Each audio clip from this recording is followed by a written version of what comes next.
Bienvenidos, esto es Radio Sefarad y estas son las noticias. Comenzamos con los titulares de hoy. Israel responde con ataques aéreos y tanques a nuevos lanzamientos incendiarios y explosivos desde Gaza. El mismo día mueren 4 terroristas de Yihad Islámica al estallarles los cohetes con que pensaban atentar.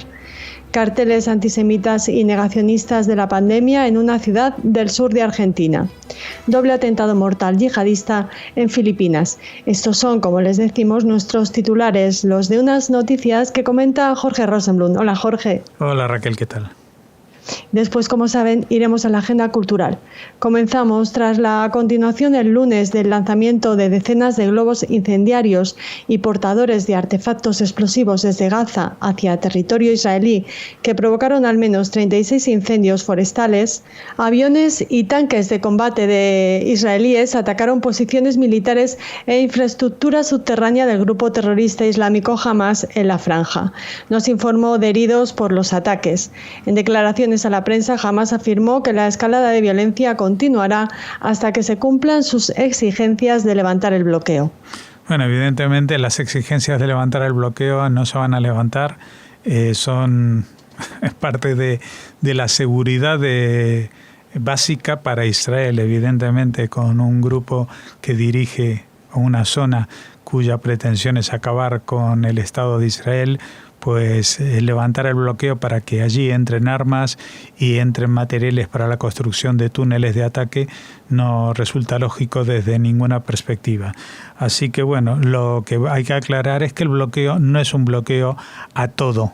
No es un bloqueo ni a los alimentos, ni a los medicamentos, ni nada parecido. Es más, esta semana por primera vez se ha experimentado una represalia, entre comillas, para los líderes de Hamas, que es bloquear la entrada de coches de gran cilindrada y de lujo, que van dirigidos evidentemente a los dirigentes de Hamas. Eso es el bloqueo del que hablan la mayoría de los medios. Evidentemente creo que se refieren o sueñan con otra situación. Lo que hay es un bloqueo contra elementos que puedan ser utilizados para atacar a Israel. Bueno, evidentemente la razón detrás de esta oleada de violencia no es otra que la que ya se comentó hace más de una semana, que es que quieren más dinero. Esto es como un chantajista que extorsiona a la tienda del barrio y si no me das más dinero, pues te quemo el negocio, ¿no? Algo así. Pues están quemando los campos, están quemando los bosques, están quemando a la fauna y a la flora de la zona con los globos incendiarios y con los mecanismos de explosivos que llevan atados, porque en general estos globos no tienen la capacidad de llegar exactamente a un punto en concreto ni a una población. Por lo tanto, lo que atentan es contra la naturaleza. Y yo la verdad que no he visto pronunciarse a ningún grupo ecologista sobre este terrorismo ecológico, que muchas veces se utiliza esta expresión para algo totalmente distinto, que mucho más metafórico, ¿no? Esto es muy directo, no es metafórico, es atentar contra la naturaleza, directamente, simplemente porque esa naturaleza está donde viven los judíos. Pues así de horrible suena, pero así de horrible es.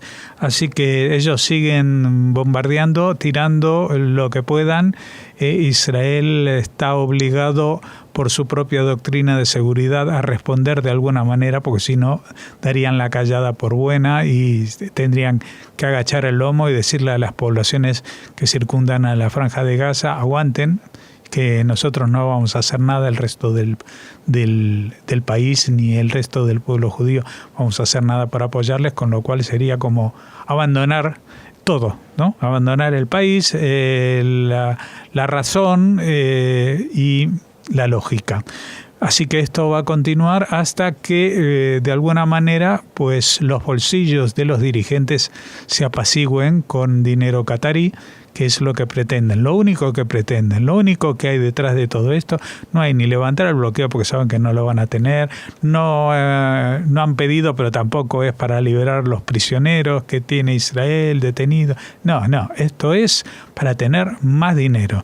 Y por favor, que la gente, antes de pensar que en la Franja de Gaza la gente se está muriendo de hambre, pues que se piensen y que tengan muy claro de que hay dos tipos de personas. Las personas normales en Gaza, que puede ser que muchos pasen penurias, y los dirigentes que no solamente que no las pasan, sino que viven como los reyes del mambo, porque allí nadie puede rechistar so pena de morir. Continuamos el mismo día de la respuesta israelí en Gaza. 4 terroristas de la Yihad Islámica Palestina perecieron al explotar los cohetes y artefactos explosivos que estaban manipulando en la Franja de Gaza. El incidente tuvo lugar en el barrio de Sejaïa de la ciudad de Gaza.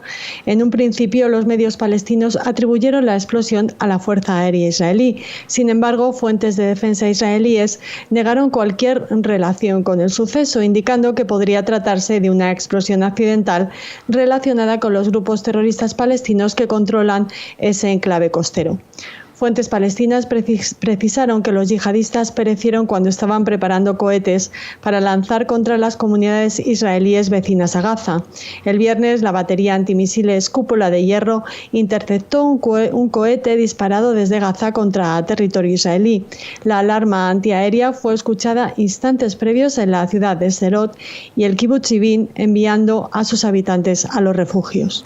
Sí, algún medio israelí que calificó este accidente como, con todo el sarcasmo, accidente de trabajo.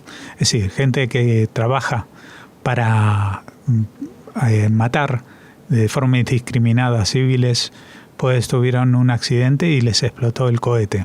Creo que esto también ha pasado alguna vez con algún grupo terrorista aquí en España, que una de las explosiones fue en una vivienda mientras preparaban una bomba lapa. Así que bueno, tampoco esto la verdad que no me lleva a derramar muchas lágrimas por la muerte de personas, porque evidentemente no eran inocentes y sus intenciones no eran inocentes. Lo que pretendían era matar a gente inocente que no tenía nada que ver y que no estaba moviéndose para matar a otra gente. Así que bueno, esto es lo que pasa.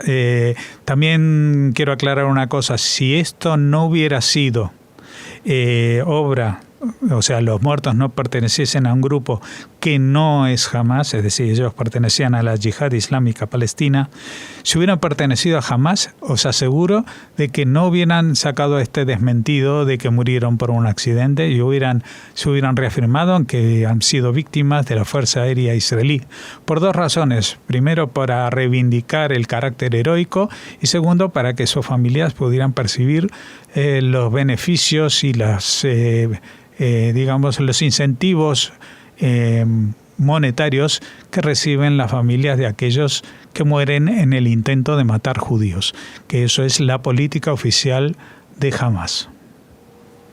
Cambiamos de tema. El domingo las redes sociales en Argentina amanecieron reenviando fotos de la ciudad de Neuquén, capital provincial de la provincia homónima en el sur del país, en algunos de cuyos barrios aparecieron afiches antisemitas de un grupo hasta ahora desconocido, la Hermandad del Catejón, un término de origen religioso católico. El Instituto Nacional contra la Discriminación, la Xenofobia y el Racismo de esa provincia decidió intervenir, mientras que el Centro Vicental instó a las autoridades argentinas a actuar sobre las amenazas de asesinato contra los judíos, el presidente y la denigración de las medidas para controlar la pandemia.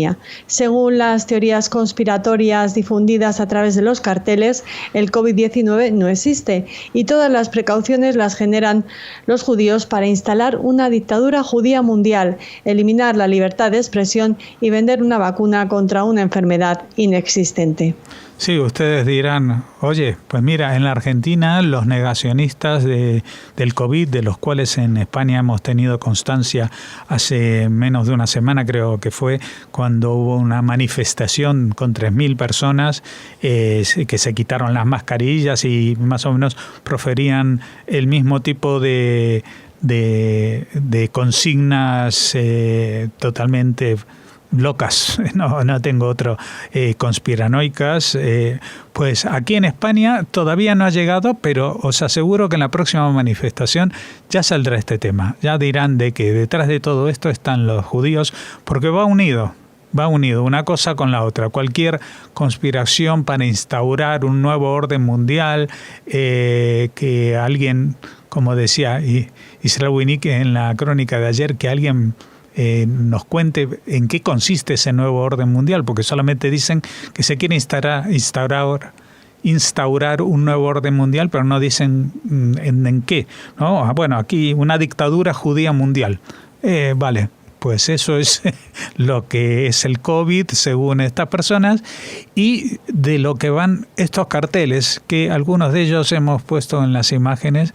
La verdad que no son de gran calidad, no han sido impresos en imprenta, sino parecen más bien obra de fotocopiadoras o impresoras domésticas.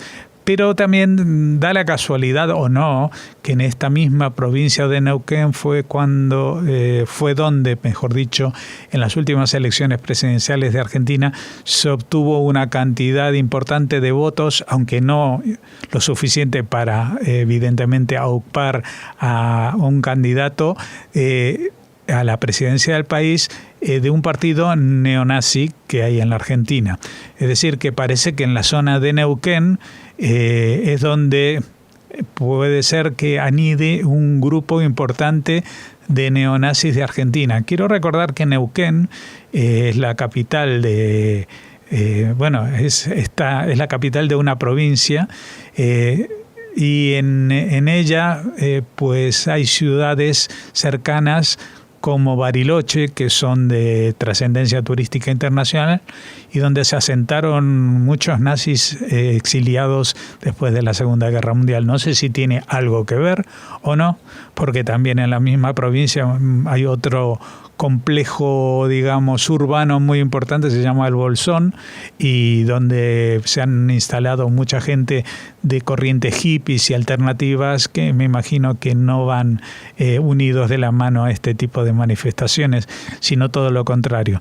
Así que bueno, es un nuevo ejemplo de cómo el antisemitismo aumenta en épocas de pandemia, exactamente con los mismos argumentos que se tomaban en cuenta en la Edad Media, por ejemplo, cuando llegaban las pestes como la peste negra, etcétera, etcétera. Así que, bueno, se ve que el mundo avanza en muchos frentes, pero hay un frente en el cual se mantiene muy arraigado al cerebro reptiliano, y es en el antisemitismo. Al menos 14 personas han muerto y otras 75 han resultado heridas en un doble atentado atribuido a milicianos islamistas ocurrido en Jolo, al sur de Filipinas, convertida en refugio de los yihadistas de Abu Sayyaf. La primera explosión se produjo hacia mediodía, delante de una plaza pública en la principal arteria de Jolo, en la provincia de Sulu, y procedió de una moto cargada con un artefacto explosivo. La segunda tuvo lugar alrededor de una hora después, delante de un banco situado a unos 100 metros de la primera explosión, donde soldados y policías habían establecido un cordón policial, y fue obra de una terrorista suicida que se inmoló cuando un soldado le impidió entrar en la zona acordonada. Abu Sayyaf es un grupo yihadista local que en 2014 juró lealtad al Estado Islámico. Fue fundado en los años 90 y desde entonces ha perpetrado atentados y secuestrado a varios ciudadanos extranjeros. Bueno, ya saben, el terrorismo yihadista no solamente tiene su escenario en Oriente Medio, y el Estado Islámico no solamente funcionó como centro ideológico en Siria e Irak, sino que allí estaba, la base territorial. Pero tenemos Estado Islámico en el Sinaí, tenemos Estado Islámico en el norte del Sáhara, en varios países, en Mali especialmente, también en Somalia, y tenemos también incluso Estado Islámico en lugares tan lejanos como Filipinas, un país que ya saben, fue una colonia española y mayoritariamente responde a la religión católica. Es decir, el islamismo yihadista no tiene necesariamente que ver, o no tiene absolutamente nada que ver con la religión que uno profese, ni siquiera los musulmanes están a salvo de los yihadistas, porque lo que ellos pretenden es devolver el estado de la sociedad a la Edad Media y regirse por la Sharia, por la ley islámica instaurada en el siglo VI. Así que es un enemigo público global, un enemigo universal. Y en este caso, pues hemos querido dar esta noticia como prácticamente todos los días aparecen en los periódicos, y si no hay que buscarlas, pero allí están noticias de atentados en países que no generalmente ocupan la primera plana de los telediarios porque quedan muy lejos o porque hablan un idioma muy distinto al nuestro.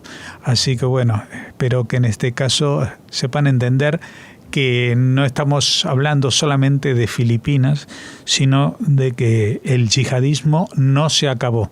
Estamos un poco en época de recesión por el tema del coronavirus, lo mismo que pasó con Hamas en Gaza durante un par de meses que tuvieron que quedarse en sus casas para no contagiarse, pero ahora han salido de sus refugios para atacar. Los líderes han bajado a los túneles porque Israel está respondiendo, y justamente hablando del coronavirus, ahora que han salido a atacar, también se están empezando a contagiar entre ellos mismos, incluso del coronavirus. Terminamos así esta primera parte del informativo. Les esperamos en nuestra agenda cultural y social.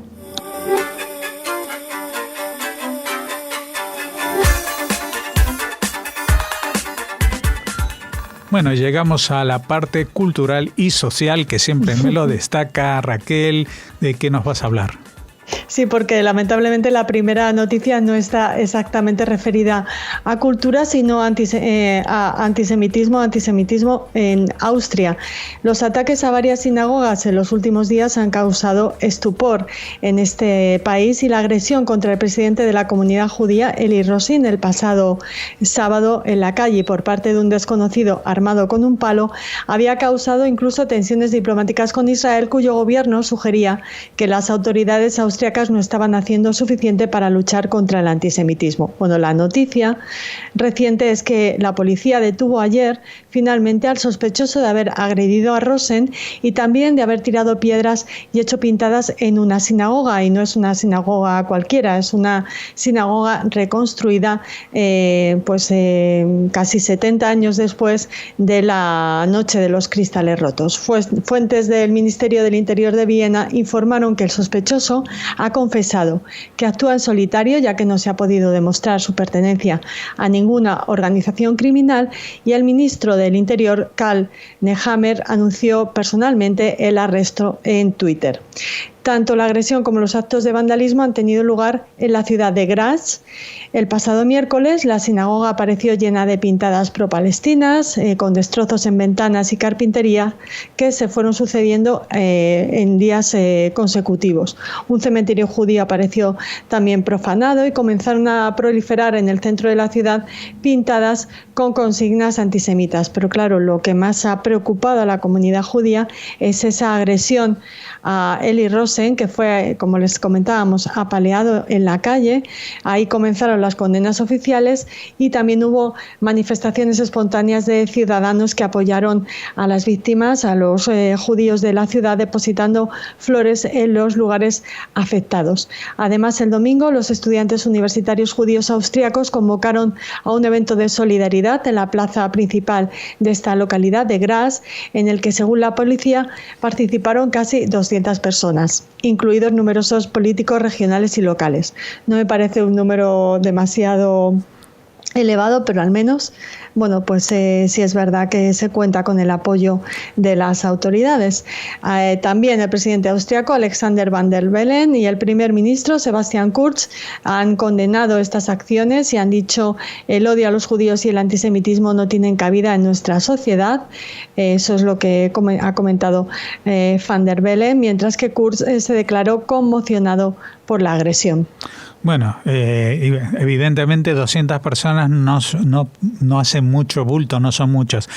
Yo he estado en muchas, pero yo he estado en Madrid en muchas manifestaciones de judíos por temas importantes y también éramos no más de 200. El tema no es la cantidad, especialmente porque estamos hablando de Graz, no estamos hablando de Viena o de Salzburgo, no son las ciudades más grandes, Graz. Así que ahí, si reducimos el panorama a los estudiantes judíos que hay en Graz, pues evidentemente tampoco se podían esperar números mayores.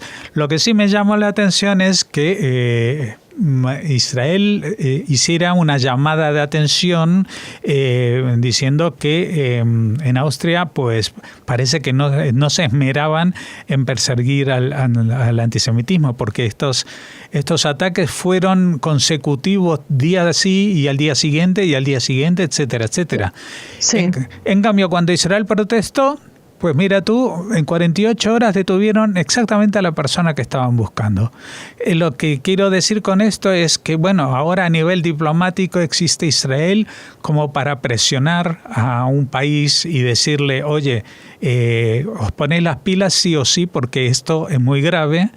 Y uno se pregunta, si no existiera Israel, como pasaba en la historia del mundo hasta hace apenas 72, 73 años, ¿qué hubiera pasado? No hubiera pasado nada. No hubiera pasado nada, no hubieran detenido a esta persona y hubieran tratado de esconder y decir, bueno, estos son casos aislados, que esto, que lo otro. Lo digo porque, así como pasó en Graz, en Austria, esto puede pasar en cualquier país cuya mayoría de la población no sea antisemita. Incluso en España, que yo creo que la mayoría de la población no es antisemita, pero sí que puede surgir un ataque real incluso contra una persona, y en principio pues van a tratar de hacer exactamente lo que hicieron los austríacos, es decir, bueno, esto es una agresión, el señor salió con un palazo, pero bueno, tampoco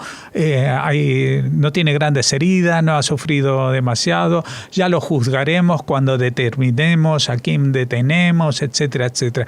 Y así se va haciendo la pelota de la persecución. El antisemitismo se persigue de boquilla, diciendo palabras y firmando acuerdos y diciendo cosas muy bonitas, pero luego en la práctica ningún país está ejerciendo realmente una persecución como debe ser contra el antisemitismo. Y lo digo con la boca llena, no me estoy saltando a ningún país, ni siquiera al intocable Estados Unidos, porque en Estados Unidos han habido ataques antisemitas que hasta que se han puesto en marcha todos los mecanismos para frenarlo y dar con los autores, pues ha llevado un tiempito. Así que ese tiempito es lo que todavía a estas alturas, 2000 años después, todo lo que ha pasado, pues seguimos sufriendo y lo seguiremos sufriendo a menos que no haya un país como Israel que exija responsabilidades sobre ello.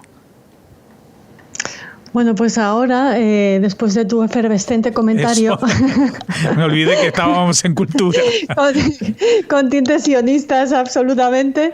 Bueno, pues vamos a hablarles de un artículo que nos ha llamado la atención ya nada más empezar. Bueno, el título también, ¿no? El título del artículo de La Vanguardia es Las Biblias sirias que salvó el Mossad. Ya eso nos ha llamado muchísimo la atención, pero miren cómo comienza este artículo de Jordi Joan Baños, que es el corresponsal en Turquía de La Vanguardia. Dice, Israel tal vez sea el único país que introduce espías en territorio enemigo para recuperar códices medievales antes que documentos comprometedores. La rocambolesca historia de las coronas de Damasco, en la que no podía faltar el Mossad, ha dado un giro no exactamente literario. La justicia israelí ha dictaminado que estas Biblias hebreas manuscritas e iluminadas en Sefarad deben permanecer en la Biblioteca Nacional de Israel. Bueno, a lo mejor ustedes no han oído hablar de estas coronas de Damasco, de estos manuscritos judíos. Casi 30 años antes habían sido sacadas de contrabando en una operación en la que muchos detalles se siguen manteniendo en estricto secreto. Nada habría sido posible sin el rabino de Damasco, Abraham Anra, que es precisamente quien interpuso una denuncia contra la Biblioteca Nacional de Israel. Según explica, el gobierno israelí le había prometido levantar un centro cultural para los judíos sirios con él al frente, que estaría a cargo de la custodia de estas maravillosas Biblias hebreas. Aunque Tel Aviv llegó a concederle un solar, nada más se hizo, y la biblioteca a su vez replicó con otra denuncia para mantener la custodia de los códices, cuya restauración ya estaba en marcha. Finalmente, el juez David Gideoni ha sentenciado que la Biblioteca Nacional israelí es el lugar idóneo para la preservación de este acervo cultural. Los 8 o 9 códices en cuestión nunca han sido exhibidos en Israel, que tardó casi una década en reconocer que estaban en su posesión. Les damos algunos datos sobre estos textos. Hay un texto redactado en Burgos en 1260 por Menachem ben Abraham ibn Malik. Una hoja desgajada de esta, por cierto, fue adquirida por el Museo Sefardí de Toledo. Hay otra, la más antigua, escrita en Tiberíades, y una tercera, quizá italiana. El resto procede de aljamas hispánicas, aunque no se han ofrecido más detalles. Todas ellas llevan el título de Keter o corona porque contienen todos los libros canónicos y son reverenciadas por su antigüedad hasta el punto de ser auténticos talismanes. Asimismo, las Biblias judías, a diferencia de los rollos, tienen formato de libro, puntuación y vocales. Así que nada, una noticia que nos ha llamado muchísimo la atención, Jorge. Sí, la verdad que sí. Y el pobre rabino que se quedó. Ya, le habían prometido el oro y el moro bíblico medieval y nada. Nada, bueno, a ver si este señor también entiende de que las coronas... Siria no es el mejor sitio, ¿no? No, pero es que aparte de las coronas de Damasco no son solamente propiedad de los judíos de Siria, sino de los judíos en general. Así que ya tiene que enterarse, sigo con mi proclama sionista del comentario anterior, de que judíos somos todos los judíos. Así que da igual si vienen de Siria o no, la Biblioteca Nacional de Israel es para todos los israelíes, para todos los judíos de Israel y para todos los judíos del mundo. Es decir que... y para los no judíos, porque son... Claro, por eso digo que igual le jorobaron, pensaba que iba a tener los honores de dirigir un centro.